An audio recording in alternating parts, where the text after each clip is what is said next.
ಕ್ಲಬ್ನ ಮೂರನೇ ಚಟುವಟಿಕೆಯಾದಂತಹ ಅಣುಕು ಪಂಚಾಯಿತಿ ಎನ್ನುವ ಚಟುವಟಿಕೆಯನ್ನು ನಡೆಸುತ್ತಿದ್ದೇವೆ. ಈ ಒಂದು ಕಾರ್ಯಕ್ರಮಕ್ಕೆ ಆಗಮಿಸಿರುವಂತಹ ಎಲ್ಲರಿಗೂ ತುಂಬ ಹೃದಯದ ಸ್ವಾಗತ.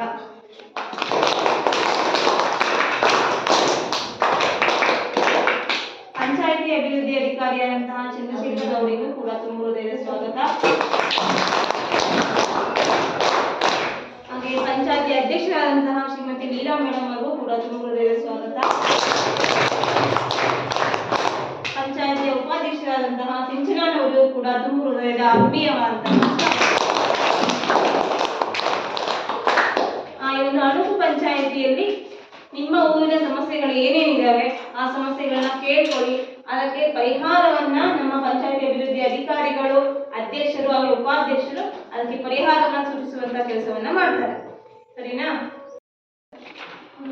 ನಮ್ಮೂರ ಕೆರೆಯಲ್ಲಿ ನೀರು ದಯವಿಟ್ಟು ಹುಳು ತೆಗೆದುಕೊಡ್ಬೇಕು. ಜನಕ್ಕೆ ನೀರು ಕುಡಿಯೋಕೆ ನೀರಿಲ್ಲ, ಬಟ್ಟೆ ಒಗೆಯಕ್ಕೆ ನೀರಿಲ್ಲ, ಪಾತ್ರೆ ಒಗೆಯಕ್ಕೆ ನೀರಿಲ್ಲ, ದಯವಿಟ್ಟು ಮಾಡಿಕೊಡ್ಬೇಕು. ಕೆರೆಯಲ್ಲಿರೋ ಮಣ್ಣನ್ನು ಆದಷ್ಟು ಬೇಗ ತೆಗೆಸಿಕೊಳ್ಳುತ್ತೇವೆ. ಮಳೆ ನೀರನ್ನು ನಿಲ್ಲುವಂತೆ ಮಾಡಿಕೊಳ್ಳುತ್ತೇವೆ. ಕುಡಿಯೋ ನೀರಿಲ್ಲ, ಕೊಳಾಯಿ ನೀರನ್ನು ಕುದಿ ನಮ್ಮ ಆರೋಗ್ಯ ಕೆಡ್ತಾ ಇದೆ. ಅದಕ್ಕೆ ಫಿಲ್ಟರ್ ಟ್ಯಾಂಕ್ ಅನ್ನು ಕಟ್ಟಿಸಿಕೊಡಿ. ಕಡೆಯಿಂದ ಬರ್ತಾ ಇದ್ದೇವೆ.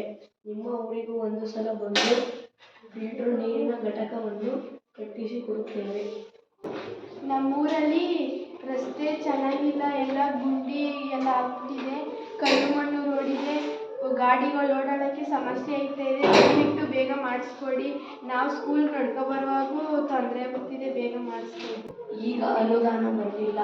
ಜಿಲ್ಲಾ ಪಂಚಾಯಿತಿಯಿಂದ ಅನುದಾನ ಬಂದ ಮೇಲೆ ನಿಮ್ಮ ರೋಡನ್ನು ಸರಿಪಡಿಸಿಕೊಡ್ತೇವೆ.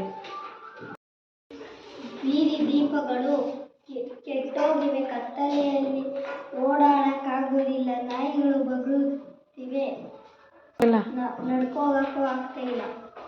ಆದಷ್ಟು ಬೇಗ ಬೀದಿ ದೀಪಗಳು ಸರಿಪಡಿಸಿಕೊಡಿ. ಪೂರ್ತಿ ಹಿಂದೆ ಕಟ್ಟಿಸಿದ್ವಲ್ಲ, ಹಾಳಾಗಿದೆ. ಸರಿ ಆಯಿತು, ಊರಿನ ಸದಸ್ಯರಿಗೆ ಹೇಳಿ ಹಾಕಿಸಿಕೊಡುತ್ತೇವೆ. ಊರಿನಲ್ಲಿ ಚರಂಡಿ ಹಾಳಾಗಿದೆ, ಅದರಿಂದ ಸೊಳ್ಳೆಗಳು ಕಚ್ಚುತ್ತಿವೆ. ಆದಷ್ಟು ಬೇಗ ಒಣ ಚರಂಡಿಯನ್ನು ನಿರ್ಮಾಣಿಸಿಕೊಡಿ. ಇದು ನಮ್ಮ ಗಮನಕ್ಕೂ ಬಂದಿದೆ. ಜಿಲ್ಲಾ ಪಂಚಾಯಿತಿಯಿಂದ ಅನುದಾನ ಬಂದ ಮೇಲೆ ಎಲ್ಲ ಊರಿಗೂ ಒಳಚರಂಡಿ ವ್ಯವಸ್ಥೆಯನ್ನು ಮಾಡಿಕೊಡಿಸುತ್ತೇವೆ. ಕಸದ ತೊಟ್ಟಿಯಿಂದ ನಮ್ಮ ಊರಿಗೆ ಕಸದ ಗಾಳಿ ಬರ್ತಾ ಇಲ್ಲ. ಎಲ್ಲಂದ್ರೆ ಅಲ್ಲಿ ಬಿಸಾಗುತ್ತಾರೆ, ಅಲ್ಲಿ ವಾಸನೆ ಬರುತ್ತದೆ.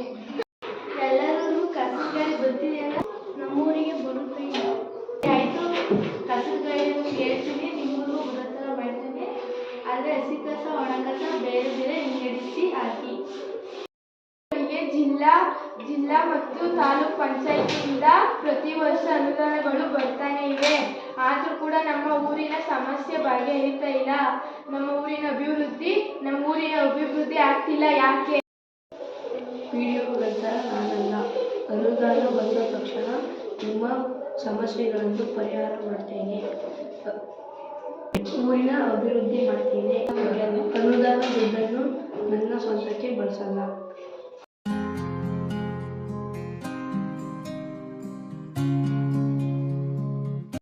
ಭಾಗವಹಿಸಿದಂತಹ ಪಂಚಾಯಿತಿ ಅಭಿವೃದ್ಧಿ ಅಧಿಕಾರಿಗಳಿಗೆ ಹಾಗೂ ಪಂಚಾಯಿತಿ ಅಧ್ಯಕ್ಷರು ಹಾಗೂ ಉಪಾಧ್ಯಕ್ಷರಿಗೂ ಮತ್ತು ನಿಮ್ಮ ಗ್ರಾಮಸ್ಥರಿಗೂ ಎಲ್ಲರಿಗೂ ತುಂಬ ಹೃದಯದ ಧನ್ಯವಾದಗಳು.